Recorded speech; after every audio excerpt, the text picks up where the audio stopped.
All right, good day, people. This is Roski Mascani. Brother Iration is busy at the moment, and I got a special guest on here today, Brother P.B. Smiley. And I just found out that this brother is in the industry, and he's a comedian. I was introduced to him by a friend of mine, Brother Straw, another comedian. And I was talking to the brother yesterday after work, and he was breaking down some information for me, and I thought he was very instrumental in providing some good information for the people. So I had to ask this brother, could I interview him, and he did, and so I'm just excited to talk to this brother. So, Brother PB, can you tell us something about yourself so, people know who you are? Okay, yeah. PB Smiley, comedian, actor, writer. I've been in L.A., man, for 23 years. Married, 3 children. At home now due to the pandemic. And just an individual that has seen a lot in the industry, seen a lot in life. And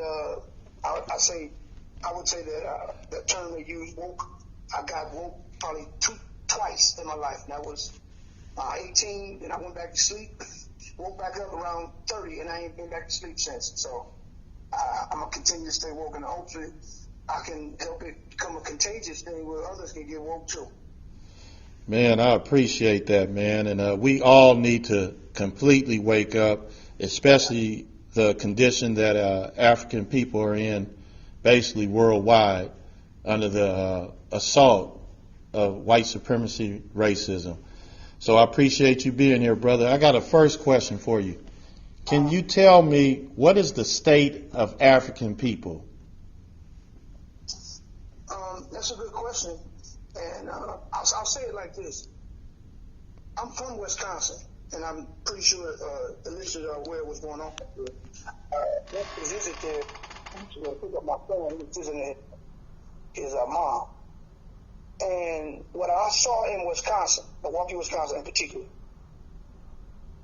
I felt like that's the condition that majority of black people in America is in. And it was putrid. It was horrific what I witnessed. The mentality was that of I would say, it's a movie called, if y'all listen, please, go watch the movie The Crazies. And I feel like the little mind control thing that was done in that film is similar to what I feel like us black people are going through. A lot of it, you can contribute it to racism, white supremacy. A lot of it you can contribute to traditional lineage of terrible behavior. But some of that is DNA strands too. Our condition is the worst I've ever seen. I'm 42 years old, and it's almost like each individual that outlives a particular decade, they always say, well, this is the worst I've ever seen it. But I think that's based off the individual's perspective. But in this case, I don't think it's a perspective. I think this is it can't get no worse, because I'm starting to expect anything. The 2-year-old baby jump in the car driving with a Uzi. I would not be shocked. That's how bad I feel like the condition we're in. It's not bad. Yeah, that's heavy, man. That's heavy. Yeah. Yeah, I mean, we have, in my opinion, we have a long way to go, because what I could contribute to what you're saying, and I say it quite often, we are not living in the mentality, in the mindset that we should be living in, due to how we were trained by our oppressors. So, and and anybody that's trying to be like somebody that's oppressing them, I think that's double crazy. But if you under mind control, hey, it's tough to get out of it. I've been a victim. So, yeah. So let me ask you this, brother. Yeah. The more people I talk to, my friends and their friends, there's been relationship issues between black males and black females. Yeah. And how do you see the relationships as they stand for black males and females as relating to each other? Well, once again, Brother Rigo, it's Rasaki Maskani on here. It's okay. It's all good. It's all good. But go ahead. once again, it's a similar condition as a whole. Us as a whole, we have similarities there in relationships too. It's a tug of war. It's like a song, one of my favorite songs I hear. I forgot the name of the group, but it's we make up. We break up to make up. That's all we do. Wow. First you love me, then you hate me. You know what I mean? And then those lyrics are so deep when it says, I say it's you, but you say it's me. You know, that's the black men and women. I'm blaming her because she don't understand my struggle. She blaming me because, no, it's time for me to dominate you like you did me.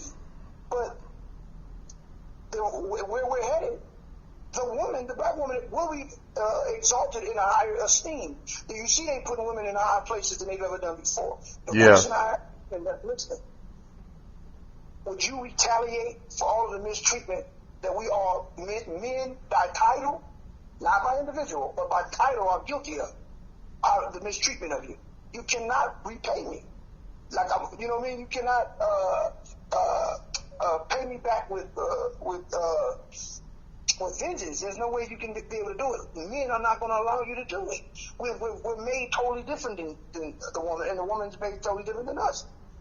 Yeah. Instead of, we both were wrong. If you look at it, bro, a lot of women, men, black men in general, black women in general, at times we both can be wrong. Why can't we figure it out? Why? Because I want to prove a point. You don't know everything. Well, I ain't about to listen because I'm a man. You can't tell being a woman. I'm glad you brought it up too. There's another thing I've noticed about women.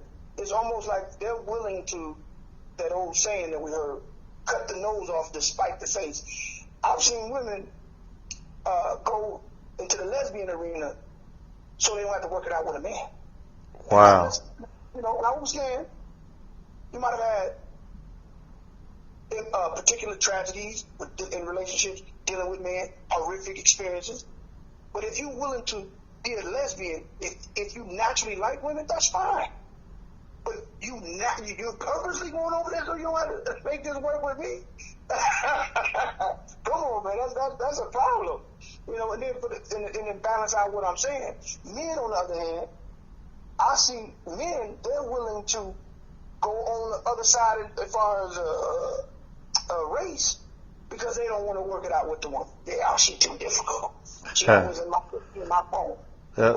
That's real, brother. That's real. Yeah. Can we fix it? Yes. Is it going to be difficult? Extremely. It's going to be extremely difficult because I have to say, I love you enough.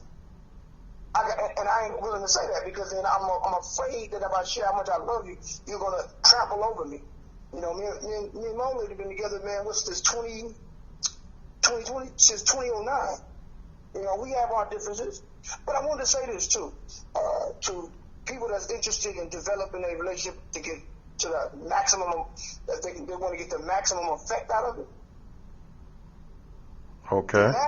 We're talking about words. The titles, marriage, you know, husband and wife, okay, yeah. Majority of relationships don't last long because we don't find mates. We look for husbands and wives. So the difference is when you get a husband and wife, it's a title. So when something goes wrong, the title usurps the actual reality of the relationship. What do you mean? Okay, I'm going through something right now. Leave me alone. But I'm your wife. See, now, what the individual is going through is not on the level of the title. He just told her he's going through something. She said, it doesn't matter, I'm your wife. But But when you find a mate, you find someone that matches your personality and you match theirs. We don't match each other no more. We married for terrible reasons. I married him because he had a great job. But did you check out his pedophile background? Pedophile possible behavior. Did you do that? No. I married him because his granddaddy owns a company. Yeah, but did you check out the fact that they don't have any respect for women? Well, I married her because she had a big ass. Yeah, but did you find out that she has mental illness in her family? Yeah. We're supposed to find a mate, the one who matches your personality and you match theirs, and the endeavors. And another thing that we got to be clear on when it comes down to the word compatibility. Most people believe compatibility means you like chocolate milk, I like chocolate milk. That's what they assume. But in a relationship, compatibility is more like big screen television. And you say, well, I need a remote control. Well, you have to find one that's compatible with that television. But the remote control is not the same size as that TV. The remote control don't even function like the TV. But it's compatible to it. Majority of them, we're not compatible with one another. So can I ask you this? Yeah. With that analogy, so you're saying that the compatibility is how well you fit together? Is that sort of saying that? Because I want to make this very clear. You're making an excellent point, and I want to totally understand it. And whoever listens to this, I want them to understand it. So go a little bit deeper on that for me. Yeah. So if back in the day, and I got firsthand account of this as far as verbal, from receiving it orally from the elders in your family. My grandmother told me her mother, her father would teach her and her siblings, you go get with a man that got some money and got a good job. That's it. If he had physical abuse issues, if he had a vice like alcoholism, if he didn't come home, I don't give a shit, marry him. In most cases, that's still today relationship. It's the condition which makes the individual get with the person or even stay. But in order for a relationship to function at a high level and the communication and have the best results, you have to find you a mate. What is a mate? Someone who matches you. Remember when we were kids, and I think this was between kindergarten and first grade, when they wanted to up the ante on our developing our mind and our intellect, they used to put down some cards and push them together and say, find a matching mate. That's what me and you supposed to be doing when looking for a relationship. And we don't do that. We go for, well, I need him because of this. I got with her because of, no, it shouldn't be because you guys match each other's endeavors. Or you have an understanding to one's endeavors, understanding to one's personality traits, understanding to one's perspective on life. Why would you get with somebody, you're a Muslim, and why would you go get with a Christian? Why would you do that? Well, I'm trying to show her the real, the Bible was see, you're time wasting now. Your time. Great point. You get with someone who matches what you're doing in life, and you match hers. Not match in the sense of I'm a basketball player and she's a basketball. No. Say you happen to be an athlete, and she says, well, I'm a personal trainer. Or she's into medicine. She can be into medicine. And then she recognizes that everybody ain't gonna make it that's playing basketball. But she said, I'm willing to give you the benefit of the doubt because I like you. I care for you. I see us going someplace. Say he don't make it. And then she still goes, well, what we gonna do next? Not you. What we gonna do next? Well, since I didn't make it, I might try for coaching. Okay, baby, I'm right there with you. Not, well, since your ass didn't make it, I got to go. Wow. And that's why relationships don't last long. And most people don't know, most marriages are over in the first year. They just, the people just stay an extra 20. Yeah. Yeah, definitely. Brother Neely Fuller, he always say before you even get with somebody, you know, in an intimate way, you should ask about 200, 100 to 200 questions and answer everything honestly, both people. So he said, basically, he's saying you got to get to know a person before you hook up with them. Yeah. Yeah. Yeah. Yeah, and that's the beauty of it. You know, sometimes when me and Pratt talk, we go so far to the point where he has to call 5 to 7 different people on the phone to me, because, and I don't know if you're into that kind of stuff, but I'm an Aquarius, and Aquarians, we tend to get this information flowing, bro. And tomorrow, you be like, well, can you expound on that? And because the way we're wired, it just comes like a ton of water. And it's just we give it, and then hey.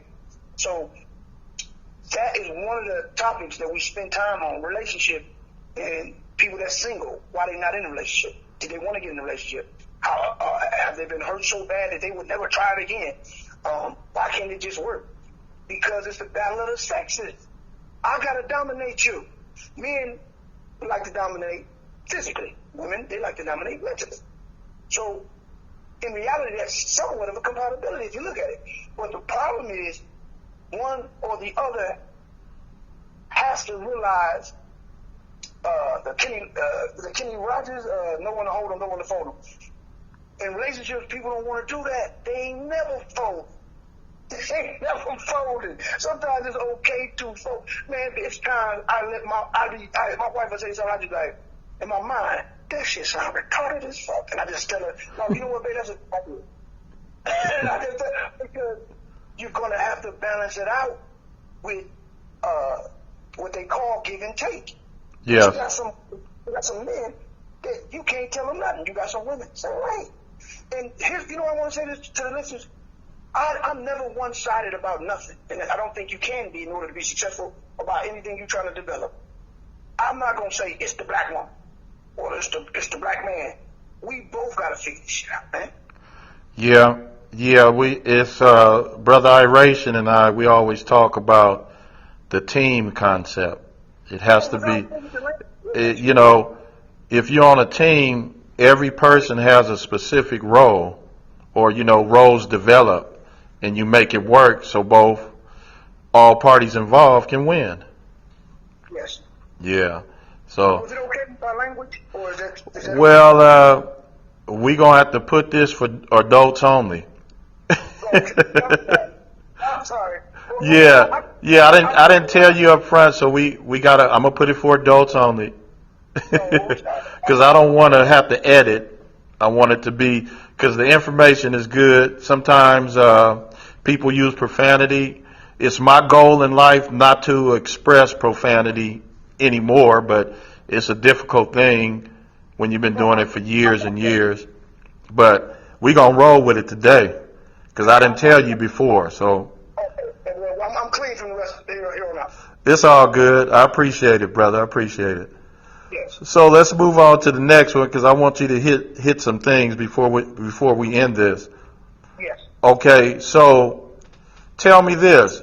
What is your take on COVID-19?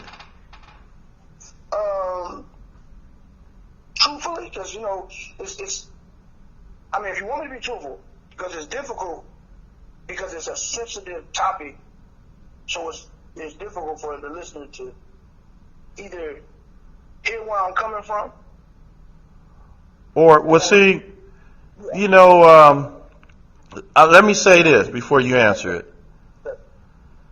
I can admit that I'm totally confused, but also I have a background of information that allows me to say that I can't trust anything they put out there. None of it. And so I know that in order to control billions of people, you got to have some mechanisms in place to sway their thinking. And by you giving multiple lies, and by you having multiple agendas, This is the people that's in power. Yeah. In order to get people to comply, you got to have some good psychological strategies to do that. So I'm a let you talk because this is about you and what information you can give us. I'll say this: it's working, whatever they're doing. And if other listeners say, "Well, they ain't doing nothing. It's just a virus," okay. Well, people who have passed away, rest in peace, and I feel for their families. Do I believe they died from that? No. Do I believe that they have a virus that they call corona? Yes. Do I believe that it's killing millions or hundreds of thousands? No. So repeat that. Do I believe it's killing hundreds of thousands of people? No. Okay. Do I believe that there's underlying issues, health issues, people already are confronted with, and then they may contract what they call coronavirus? Sure, yes. So for the listeners that, once again, my sympathy and love and care go out to those who may have lost loved ones to that. I'm not saying that they wasn't sick. I'm saying I don't think that virus killed them. That's what I'm saying. And people say, well, people, what do you think it's about? Well, it's obvious what it's about. First of all, I want to say something.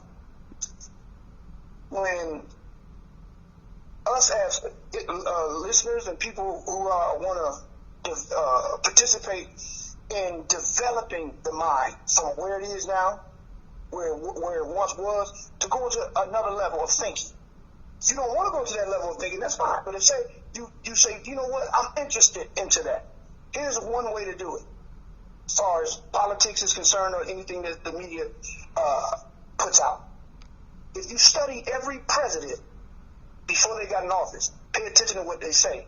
And when they get in office, it's going to represent something of theirs that was like a mantra or something like a key word will represent their term. When Mr. Kennedy got in office, either right before or as soon as he's in office, what was his favorite quote? It's not what your country can do for you, it's what you can do for your country. That was once he said that, proven facts, all you gotta do is look it up. The most time that men went to the war was during the time of Kennedy. And so that phrase is saying what? You're doing for your country. So what happened? People went to the army. Okay, Ronald Reagan. And you're wondering how we're going to fund our war. War on drugs. Remember, he kept saying war on drugs in the 80s. That's the crack epidemic. When he said that, it's a proven fact the biggest crack epidemic and drug epidemic was when Ronald Reagan was in office. Obama, what did he say? It's all about change. It's all about change. And what happened? Now, you got to follow me on this one. What symbolically, the change that he was talking about, that you're going to say, no, I don't believe it, but all you got to do is look at the bills that was passed. He said a change, a change. Men and transgenders, women and transgenders. You got men changing their body to be a woman or changing their title, and a man can walk into the bathroom with my daughter if he felt like he a woman that day. So look at the words, look at the title he used, and then look what happened once he got in office. Now let's get to Trump, and we're gonna we'll connect to Corona. What did Trump continuously say and keep saying, and ain't nobody paying attention to it? Right before he get in office. When I get in office, I'm going to let everybody know it's fake news, right? Fake news. How many fake news stories have been exposed since he got in office? Tons. He was prepping you. See, the president preps you right before he gets into office to let you know what it's going to be about when he gets in there.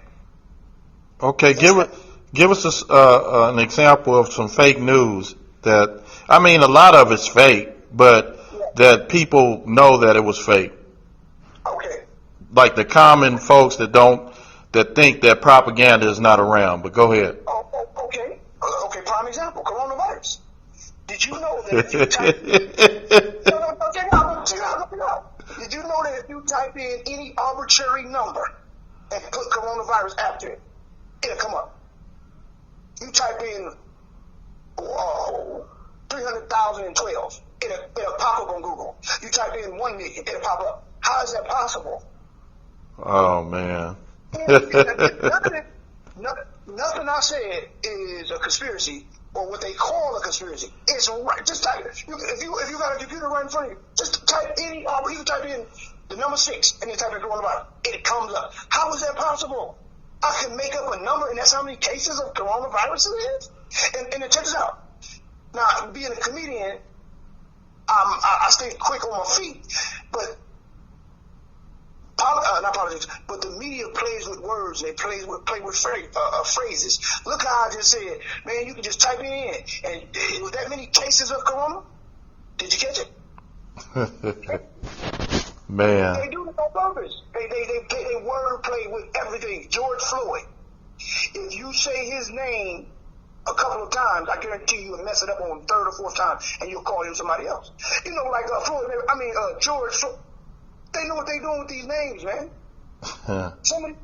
Now, as an entertainer, I know this for a fact. Some of these stories are not real because I have the opportunity to sit and write and look at writing and look at scripts that were already, say the script is finished, and then you read about it and they tell you, okay, we're going to do this and this, and they're going to stage some things and blah, blah, blah. And then a year later, they actually did it in a different state. they use. You mean to tell me they use written scripts to spread their propaganda? And I followed me dead since 2007. I swear on his grave. I say that. Oh man. I've been a part of what you call market researches, and a lot of people out here might know about that. I did some market researches where getting paid for your opinion, and a year later, everything that I was doing a survey about, they brought it out. The year later, I did a market research where something was going to be staged. And a year later, it came out like it was real. Oh man, I mean, you know, it's important to first of all observe, and then also it's important that we have some people in the industry to reveal some truth, you know, because we are being duped, man. Yes. We are being duped. That's heavy, man. So look, I want to ask you, man, because time is moving. We already almost about 30 minutes, and I like to do about an hour on here. Yeah. And you mentioned conspiracy theory. Now, a lot of people, like myself, we hear conspiracy theory, and then we don't have a great background on its fundamentals. So can you kind of break that down? Because you was talking about it yesterday, and you know I need to learn more. I ain't gonna admit I'm ignorant about certain things. I have some background knowledge about conspiracy theories, but the way you were explaining it yesterday, I think we need to hear what you got to say. No, I thank you. Well, a conspiracy is basically a plot, an evil and unlawful design, or people coming together to do an evil act. That's what a conspiracy means. To conspire, to agree to do something evil. So when somebody says, oh man, he's just a conspiracy theorist. Well, you don't think there's people on the planet coming together to do evil deeds? Yeah, but why would you put a but there? If you say yes, so then now I have to label you a conspiracy theorist. No, but you never even looked the word up. They label you this, just like we were talking about the term talking behind my back. The saying talking behind my back. Yes. The average, I don't want to say average, if you got 10 people in a room and you ask them this, 9 of them won't get it wrong. Maybe even 10. So you say, he was talking behind my back. And you say, well, what they're saying is, when he's not around, you're saying things about him. Right. But if I said physically, he's talking behind my back. where would he be? Oh, he'd be right here behind my back. No, he would actually be standing in front of